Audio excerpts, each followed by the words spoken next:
Welcome back, everyone, to another episode of the Leadership Void podcast. I'm Enrique with my co-host Vince to bring you the best in our veteran, military spouse, and first responder community. And Vince will introduce today's guest.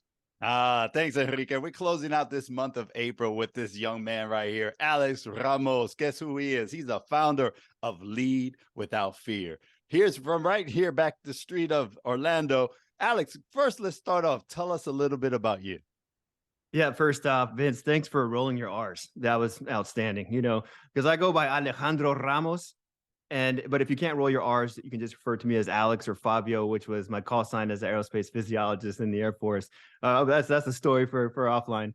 And then, like for me, I'm just 100% grateful to wake up this morning and have this opportunity to share this fellowship with you two in the Leadership Void. I retired from the Air Force 20 years, 9 months, and 5 days. And I can't thank you enough because both of you have been instrumental in my transition from being in the Air Force and an American airman to now an entrepreneur. So appreciate your kindness. I appreciate the brotherhood, all the contacts, information, and time that you've given me. So I appreciate that very much. Thank you so much. So a little bit about me. I'm a son, I'm a brother, I'm a father, I'm a husband. And, I'm just curious about leadership. I'm curious about how our mindsets, our strategies that we apply in our lives shape our personal and our professional lives. And over the past 20 years, I had the chance to be in leadership positions, but also I got to live a dream that I had as a kid. I wanted to be in the Air Force. I wanted to serve. I wanted to be able to fly in fighter aircraft, and I got to do that as an aerospace physiologist. And as a behavioral scientist, had the chance to really learn about our enlisted force structure, just leadership at different levels, development. And then, of course, as a squadron commander, having that opportunity to lead at that level, that was just an outstanding opportunity to test your skills and to learn more and being put in that type of environment. So I'm just, I'm grateful that I've been able to live a dream, flying 13 military aircraft, study human factors and human performance, and with elite military operators, high altitude parachutists, like I said, air crew, even Air Force One crew, presidential support group, flight attendants, flight engineers, and I just loved it. And now I'm focused and I'm happy building Lead Without Fear and really spending time with my family as well. So thank you. Well, thank you, Alex, for your service and also for your kind words. We really appreciate that. Now, I have personally been able to spend some time with you, and I know how excited you are about leadership. But tell us a little bit more about Lead Without Fear. Yeah, so Lead Without Fear, you're talking about experiencing, as you know, in the military, when you get put in leadership positions, you're tested. And right out of the gate, as a second lieutenant, you're expected to lead. And one of the things that I found interesting and now being with Lead Without Fear and public speaking, going out to events and speaking about our philosophies and our leadership system, and also with leadership coaching, I see a lot of fear. Fear of not meeting expectations, fear of uncertainty, fear of failure. And at times, I experience fear. I think we all do, right? And the question is, how do we lead through that? How do we not lead with fear at the forefront? And one of the things that have inspired me throughout time in both, in the military is a story about General Epaminondas in the Battle of Leuctra. I'm not sure if you're familiar with that story or not, but I can give a quick synopsis of what occurred there. You got to think about over 2,000 years ago in the Battle of Leuctra, the General Epaminondas, he was a Theban general, and they were having some peace talks in Sparta. Now, the Spartans, they've never been defeated ever. And the peace talks didn't work out. He had to hurry back to the city, and he had to make a decision. Am I going to stay in these walls protected with the army and wait for the Spartans to arrive? Or am I going to go meet him out in the battlefield? And he said, I'm going to meet him out in the battlefield. So he goes out to the battlefield. And sure enough, the night before, he sits down with his warriors and he says to them, listen, if you do exactly what I say when I tell you to do it, I can guarantee you victory. Now, imagine your leader coming to you and saying, I can guarantee you victory if you do what I say when I tell you to do it. Now, the Spartans have never been defeated, ever.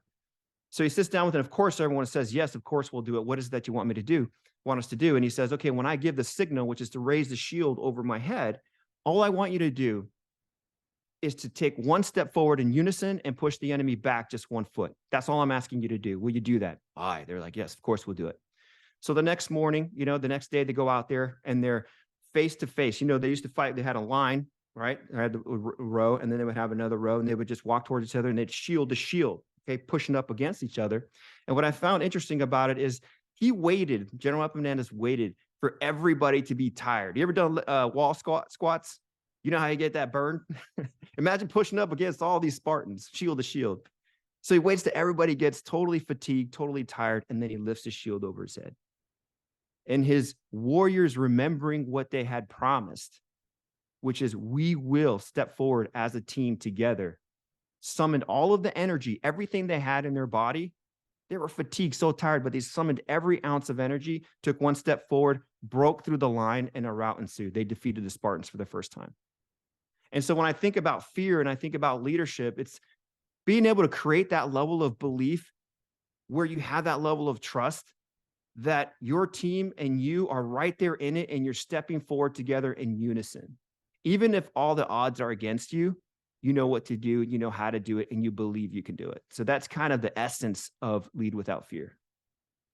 I love it, that have that belief, that trust, and in unison as a team going forward, as we all, have manifested that in the military. Thank you, Alex, for sharing that wonderful story. Defeating the Spartan wasn't easy, right? And it's all in the mindset too, and having that los cojones, como dice, sorry to say that, but the internal fortitude to really go forward. It's amazing, because fear is definitely something we all face, as you mentioned. Now, coming out of the military right off the bat, you had this great idea to develop this great opportunity, Lead Without Fear. So those listening in, starting an entrepreneurship, what challenges or lessons learned you'd love to share with our audience today? Absolutely. That is one thing where your safety net is gone, right? I mean, when you think about it, you walk into the office, you walk into your environment, or you're walking into an aircraft, and you have that camaraderie. And that was the biggest thing that I faced leaving. We're in Orlando. Where's the nearest installation? Where are your fellow veterans? We found them, right? Here you are. And that's what I love about it, is regardless of the fact that we don't have that safety net and that level of camaraderie that we expect every single day, if you actually have the courage and you step forward into that, you can find people around you that are like-minded, that have that mindset, and that are willing to help. I already mentioned earlier how much you've helped me already. And so that's been one of the biggest challenges, is having that level of understanding that it's going to be different, and it's okay. It's okay. You're going to make it through this. You're going to make it through anything else that life throws at you, because you've already done so many times that you have belief in yourself, and reinforcing that by surrounding yourself with other people who fortify that belief. That's been the number one thing for me. The other thing too is, like, no one's telling you to show up to the office. You're on your own. I mean, I got my wife Rita, she's like, okay, what are you working on today? Because it's very easy to be like, you know what? I could just put this off. I could just wait a little bit longer. It's like, no, you want to get after it now. And what I remember, I think it was General Odierno who said this. He said, you want to create irreversible momentum. So it was, take some time to process your career. Take some time to process everything you've gone through. And now take that focus, that same energy, those same, the core values, if you will, and apply it to something new, this new adventure. So that's been the two toughest things that, really taught me a lot, is knowing that I'm a retired American Airman, and that's a great part of my life. And I'm excited about this new chapter, and also to maintain the right level of discipline and consistency to grow this new dream of mine. And I'll tell you that 20 years in service is not a cake in the wall, right? That's just not easy. And now you've taken on top entrepreneurship. So welcome to the real fire as you come into this retirement phase, and now facing the great big old world. We mentioned what you do with Lead Without Fear, and I know you have a lot in store coming up. So what's on the horizon for Lead Without Fear? Yeah, so Lead Without Fear for me, it's we got to get on the road. we got to get on the road. I would say that for us, it's how do we maximize and get out to as many organizations as possible and talk about leadership? Not just talk about it, but how do we create opportunities to use the experiences that all of us have? I mean, you're in the leadership space as well. I read the information you post. I mean, you're always out there. You're very, very consistent, and that inspires me. Imagine how many people that you've already inspired to lead, to face uncertainty. So for me right now on the horizon is get out on the road. And something that I thought about, like I said, I took some time. One of my good friends gave me some advice. He said, take some time to think about from the day you entered your career to the day you retired, and go through those experiences to just kind of allow yourself to reflect. And I remember when my wife, I was stationed in DC, and I'm Tony Robbins fan. So she was like, hey, I bought you this ticket. You're going to one of his seminars. And I went to one of his seminars, and I was just floored. I was like, I don't know. First of all, I don't know how he does this, but for hours and hours. But he did this exercise, this visualization exercise. And what stood out to me is I remember having this vision, and I was sitting on this hill, and to my right was my family. And in the distance, there was just this huge army. Okay. So just kind of just happening in real time, just thinking about this. And all of a sudden, I look to my right, look at my family, and they kind of give me the nod. And I stand up and I start to sprint towards the army. And we all fall into formation and we all move out together. It was something that I'll never forget. And what's interesting is I drew that image, and years down the road, now we have the helmet. And the back of the helmet that I use, the Gladiator helmet, is the exact image layout of what I drew that moment when I was visualizing that. So for us, Lead Without Fear is about, we got to get out there. We got to get in this formation together. We have to understand leadership. We got to charge forward.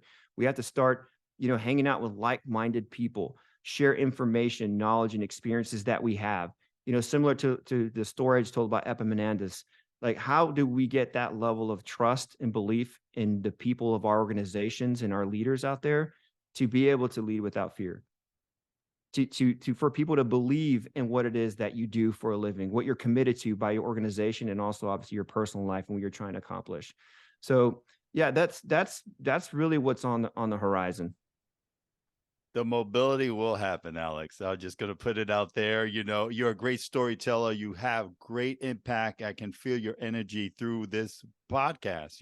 Actually, I can. So I'm looking forward for that next step for you and your organization. So thank you for blessing us as you start today. And then we're going to try to book you 20 years from now, and you'll still come back because you're still humble, right? So, but you have to remain. Well, but how do you continue to sharpen your saw? Kind of, hypothetically with leadership. What do you do to help you thrive in your professional journey?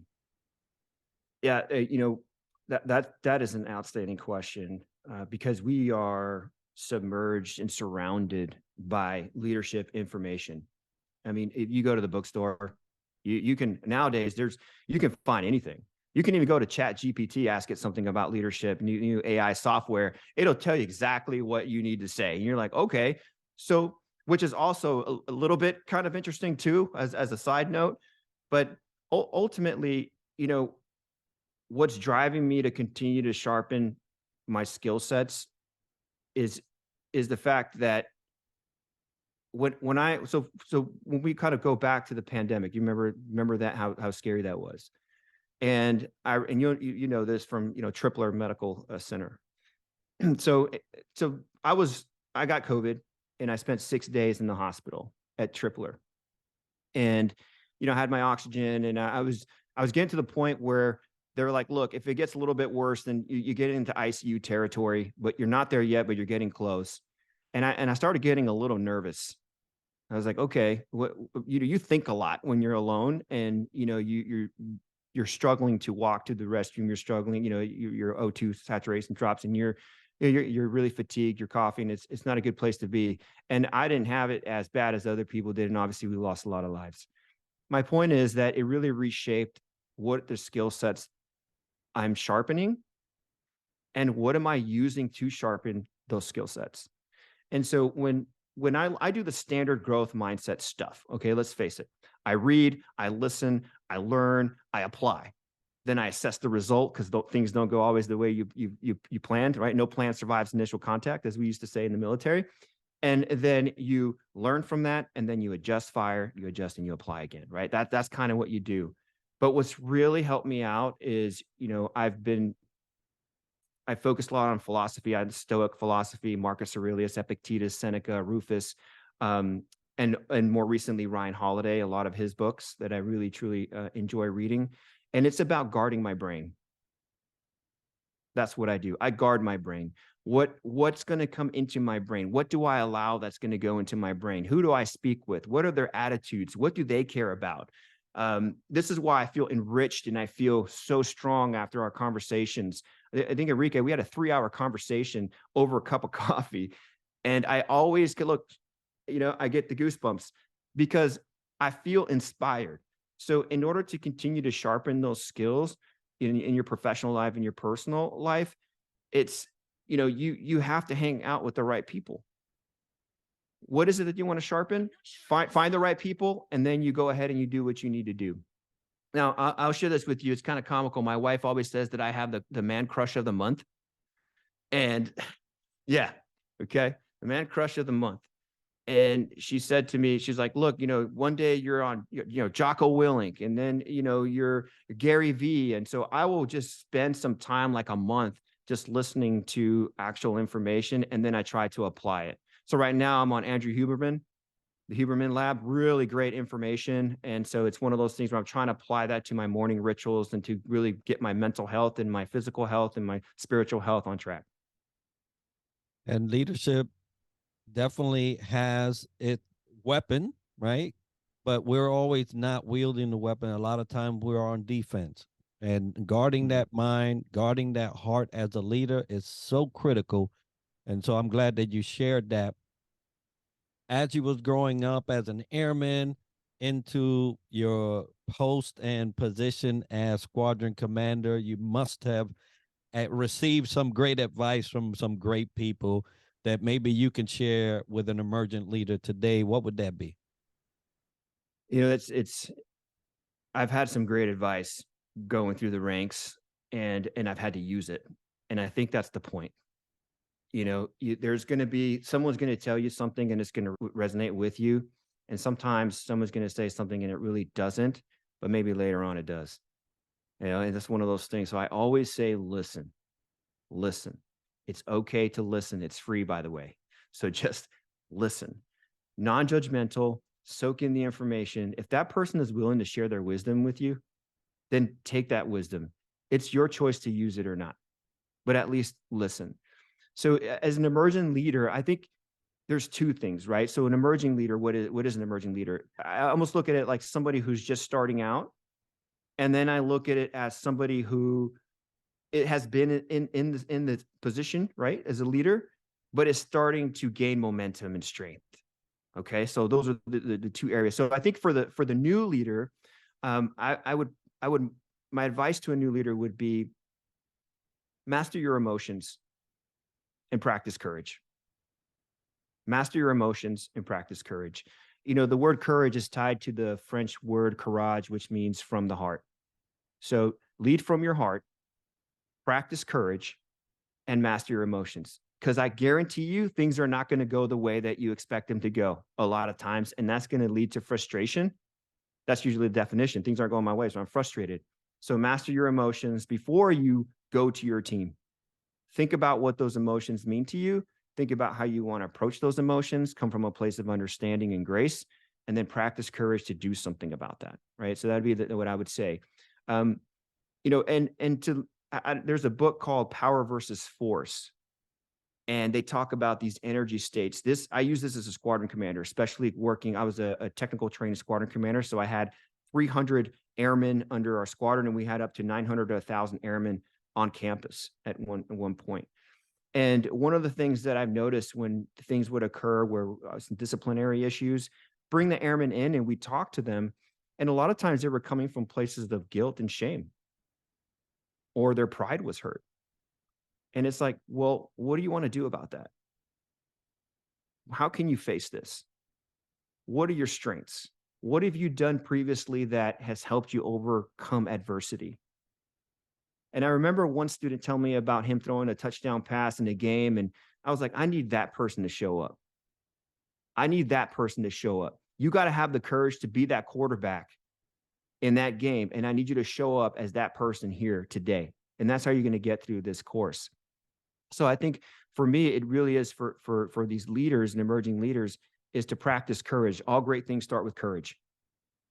It does. If you live in the pride, even then it can be hurt. So you want to go one above that, which is courage, is what Power versus Force talks to. So that's what we want to do. Envision you in a courageous state, and then do the things, those actions that reflect that courageous state. That would be my number one advice for an emerging leader. The other thing too that I think I've received that really helped me, for example, is be aggressive, but don't be reckless. Like, be aggressive, don't be reckless. There's a big difference between the two. There's three more. Is there enough evidence to convict you of being a leader? That was Colonel BP McCoy. That one hit me. And I'll never forget the greatest thing that I ever heard from my squadron teammates was when they said there's enough evidence. I even get choked up a little bit. And so what I'm saying is there enough evidence to convict you of being a great leader, a great father, wife, brother, sister, whatever it is there enough evidence? You have the courage to do that. And General Neubauer, who is probably the single best leader I've ever worked for in my career, he said, Fabio, he said, passion and presence leads to trust, trust leads to loyalty, and loyalty leads to action. And he is the person that really taught me that what passion and presence looks like as a leader.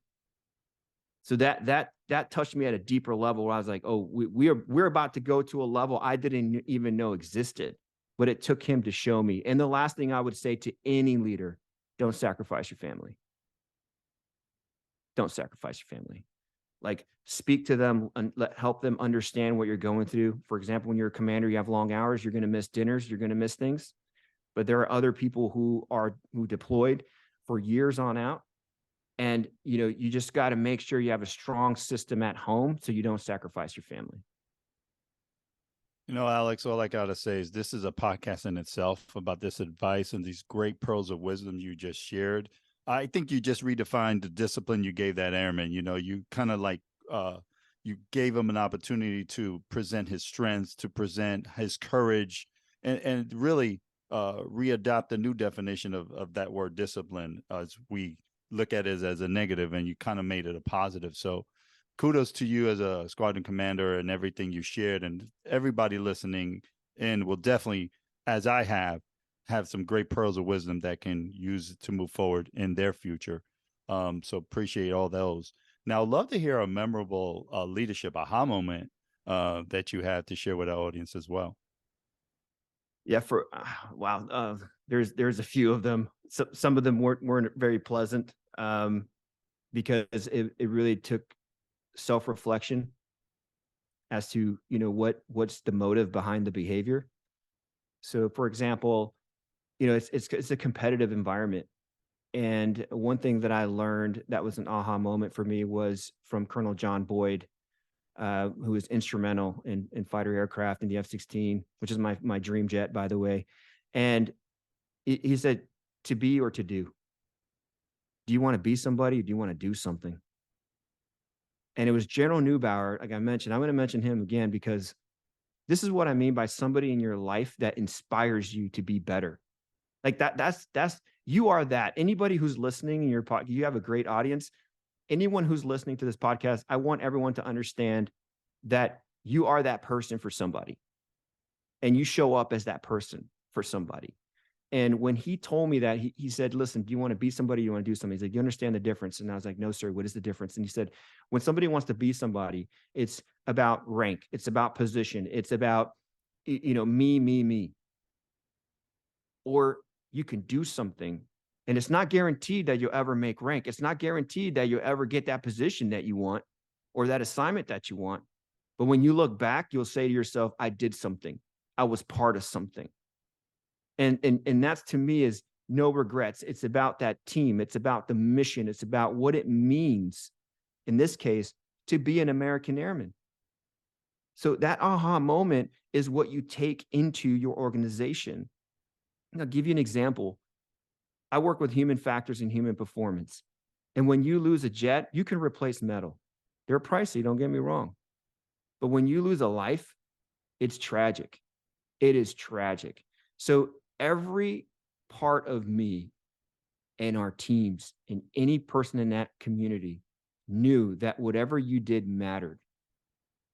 It's not about your rank. It's not about you becoming a commander. It's not about that. It's about you're going to do something that's going to impact the life of another human being.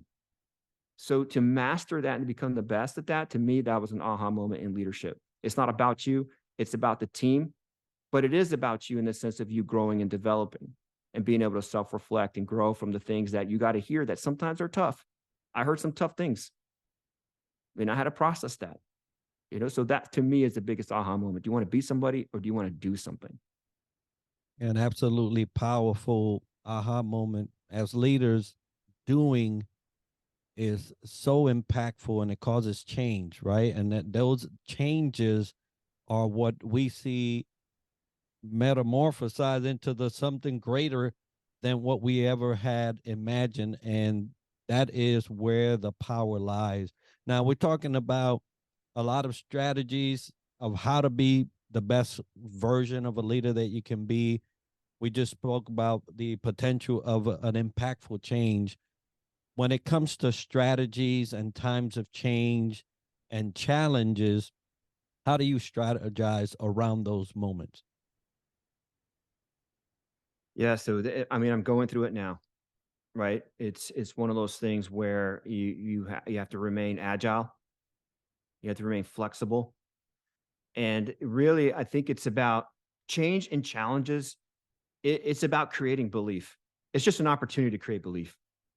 So let's say, for example, many times, and I'm sure you faced this too in your career, and Enrique, I know we talk a lot, and I'm looking forward to having lunch with Vince and learning more about his story. You know it.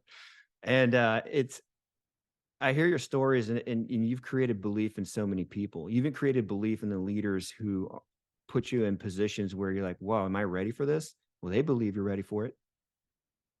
They trust you.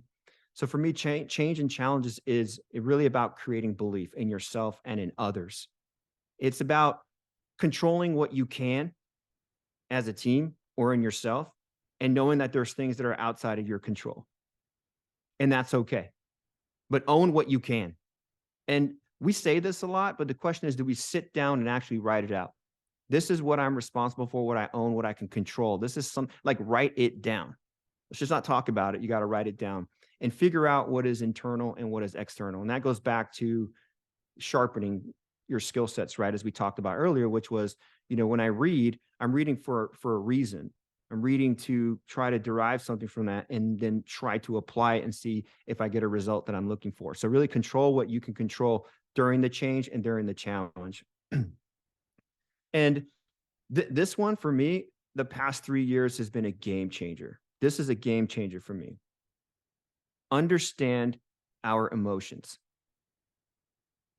Isn't that who we are? We're a ball of emotions. So understand your emotions. And here's the key that I use to unlock this is meaning drives emotion. So the meaning that we attach to something is going to drive how we feel. So if something doesn't go our way and all of a sudden that meaning to me is I'm a failure, then guess what I'm going to feel? I may feel anger. I may feel guilt. I may feel shame. All those energy states we talked about earlier. That's not a good place to be. It's not a fun place to be. So we have to take that meaning and say, well, wait a minute. Maybe this means that I have some more work to do. Maybe this means I got to reach out to a mentor.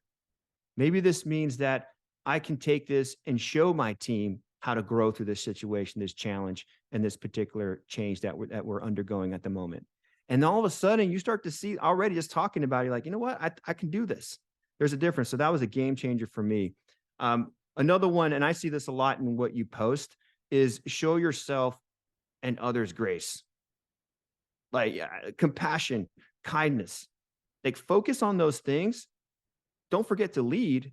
You can lead with those things, but show yourself and others grace. And the last thing, and any change or anything, especially now as I go through many changes and challenges, which I get excited about because I have a student mindset. I think when we have a student mindset, that means that you're open to information, knowledge, and experiences that are going to help you become better. When we were in the military, that's exactly what we were doing. We're open to a student mindset. We're constantly learning, being put in new positions in different locations, different challenges, all these changes that are happening. So all the veterans out there, you know what this is like. But if we have a student mindset and we tell ourselves that I'm in a space of learning, then I can pick up that information. I'm open to it, and I can work through this change and work through these challenges that I'm facing. You know, folks, this was a phenomenal opportunity to listen to Alex. He shares to you, with you, the to-do component versus the to-be component right here, you know, as he alluded to be or to do.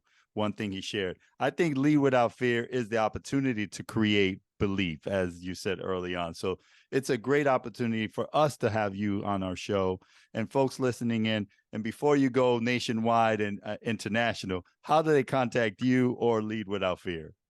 You're the best, man. You're all awesome. I love it. Look at the smiles, man. It's infectious. I'm smiling now. That's what I'm talking about. So you can find me at CoachAlexRamos.com, or on Instagram, you can find me at MeetCoachAlex. And like I said, CoachAlexRamos.com has our programs, has what we do. And, you know, getting ready to go out to give a speech here on Monday. Excited to be working with this company and talking a lot about aviation safety. So like I said, we are ready to get back out on the road post-pandemic and get the message out and allow leaders and teams, because it's important for teams. You know, I just want to end with this, if it's okay, with this thought. You know, one of the things that we strive for is leaders deserve to experience the joy of leadership. And your teams deserve the opportunity to experience a real leader. That what it boils down to. When you go to your organization, whether it be virtual nowadays or whether it be in the office, you deserve to experience the joy of leading teams, and that team deserves that leadership that you're going to bring, and they will experience that joy as well. So I look forward to like I said, working with more organizations and bringing this message out to more teams. And also, I can't thank you enough. Mahalo. Lots of aloha today. So I appreciate you so much. There's so much love in this room, and everything that you've done for me personally in this transition. You guys are the best, and I really look forward to working with you in the future. Well, folks, we'll have that information on the video and show notes for you to get a hold of Alex.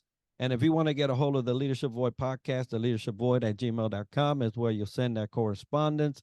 If you want to hear another specific topic about leadership or a guest, send us that message our way, and Vince and I will curate that.